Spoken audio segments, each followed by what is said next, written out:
Você sabia que um ambiente pode influenciar a tua fé? Dependendo da atmosfera do lugar, não conseguimos nem orar, não conseguimos pensar em Deus e não conseguimos colocar nossa fé em prática. Nós temos um relato na Bíblia muito singular, muito parecido até mesmo com o que o mestre fez. Nós temos Pedro sendo chamado para ir a Jope, lá em Atos capítulo 9, porque uma senhora de nome Tabita, cujo nome grego era Dorcas, que tinha boas ações, que cuidava das viúvas daquela cidade, fazendo túnicas.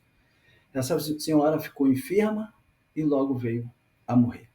Chegando na cidade, na casa onde ali estava o corpo de Dorcas, Pedro, chegando ao quarto, viu as discípulas dela, vamos dizer assim, as viúvas, aquelas mulheres que eram cuidadas por Dorcas, com as suas roupas construídas, costuradas. Sim, aquelas mulheres ali estavam chorando e começaram a mostrar para Pedro tudo que Dorcas, aquela discípula, aquela mulher de Deus, tinha feito por elas. E aí Pedro, olhando para o corpo, olhando para os relatos, ele toma uma atitude, a principal atitude para que acontecesse o milagre, para que pudesse ressuscitar Dorcas. Está no versículo 40 do capítulo 9 e está escrito assim: Mas Pedro, fazendo sair a todos, pôs-se de joelhos e orou. Voltando-se para o corpo, disse: Tabita, levanta-te. E ela abriu os olhos e, vendo a Pedro, assentou-se. Engraçado, né? Pedro ele quis ficar sozinho. Mas por que Pedro quis ficar sozinho? Será que ele tinha dúvida se a Dorcas ia ressuscitar? Será que ele queria ter mais um tempo de concentração? Não. Pedro ele quis mudar aquele ambiente, que era um ambiente de funeral. Quem já participou de um velório, quem já esteve diante de um corpo no caixão e os seus familiares em volta chorando, sabe que o ambiente é um ambiente de tristeza, um ambiente de morte. Muitas vezes, pelo lado positivo, um ambiente de reflexão, onde nós pensamos na vida, lembramos do que aquela pessoa fez durante a vida, mas muitas vezes nesse ambiente o que impera é o espírito de tristeza, o espírito de morte. E assim estava. E Pedro, para orar pela ressuscitação de Dorcas, ele precisava que o ambiente mudasse. Ele precisava criar um ambiente de fé. E foi isso que ele fez. Ele tirou aquelas senhoras, tirou todos que estavam presentes para poder orar por Dorcas. Outra coisa que Pedro precisava, ele precisava mudar a atmosfera, não somente a atmosfera de morte, não somente a atmosfera de tristeza, mas a atmosfera de fé. Porque todos aqueles que estavam ali presentes não estavam, vamos dizer assim, como a gente fala no popular, na mesma vibe de Pedro. Eles não tinham vivido as mesmas experiências que Pedro, porque durante todo o seu discipulado com Cristo, Pedro viu por diversas vezes Jesus ressuscitar um morto. E muitas vezes ele foi em locais públicos, como foi o filho da viúva de Naim, como foi com Lázaro, mas teve uma situação muito ímpar, muito parecida com a qual Pedro estava. Foi quando Jesus foi chamado para ir para a casa de Jairo, e chegando na casa de Jairo existia todo um ambiente de funeral, de tristeza, assim como havia na casa de Tabita. Existia inclusive aqueles que eram os lamentadores, os que choravam, que eram convidados para chorar no enterro de alguém querido.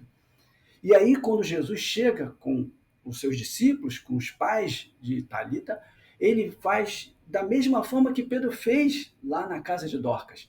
Ele manda sair todo mundo e só entra Pedro, Tiago, João e os pais de Talita. E ali Jesus ressuscita aquela jovem.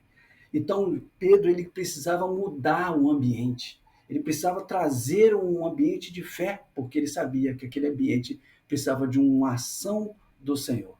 Há situações na jornada que nós precisamos evitar ambientes que não nos levam à fé. Há situações na nossa carreira, na vida de fé, a gente precisa, muitas vezes, se não dá para tirar as pessoas, a gente precisa mudar de lugar, porque senão nós seremos impactados, seremos impedidos de exercer a nossa fé. Você pode, de repente, estar pensando, não, mas o ambiente não influencia o homem de Deus, a fé, e isso não tem nada a ver. Olha só que tem. Nós vemos em Mateus capítulo 13, versículo 58, vemos que o próprio Jesus, Ele não operou milagres diante daqueles que o acompanharam desde a sua infância, por causa, está bem escrito, bem claro lá, por causa da incredulidade deles. Então, o ambiente de incredulidade muitas vezes contagia, ele nos muda, ele nos molda para longe do Senhor.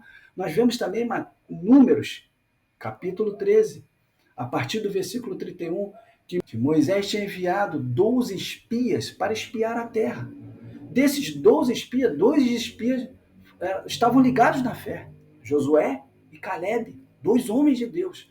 Mas os demais espias, os 10 espias que sobraram, eles, por causa da sua incredulidade, ao dizer que as cidades tinham gigantes, que eram difíceis de ser conquistadas, todos os filhos de Israel foram contaminados pela falta de fé desses 10 espias. Ou seja, o ambiente, apesar de ser um local aberto que eles estavam, foi contaminado pela incredulidade deles. Então, 10 espias provocou com que os filhos de Israel daquela geração não entrassem na terra prometida por causa da incredulidade. Meu amigo, se você quer crescer na fé, se você quer viver os milagres de Deus, você precisa criar um ambiente de fé. Você precisa mudar o seu ambiente. Você precisa viver as coisas da fé. E não há outra forma senão se afastar muitas vezes de pessoas que te colocam para baixo, que pregam contra a tua fé, que não acreditam como você e não estão vivendo a tua vibe de fé. Eu espero que esse vídeo possa te ajudar, possa despertar a tua fé, possa te fazer dar um passo que muitas vezes é visto como radical, se afastar da incredulidade, se afastar consequentemente dos incrédulos, mas que com esse passo você possa crescer na fé, tá bom? Deus abençoe você. Se você gostou desse vídeo, curte aqui esse vídeo, compartilha, considera se inscrever no canal para você receber mais vídeos sobre orientações para a tua vida com Deus. Tá bom? Por enquanto é só. Deus te abençoe.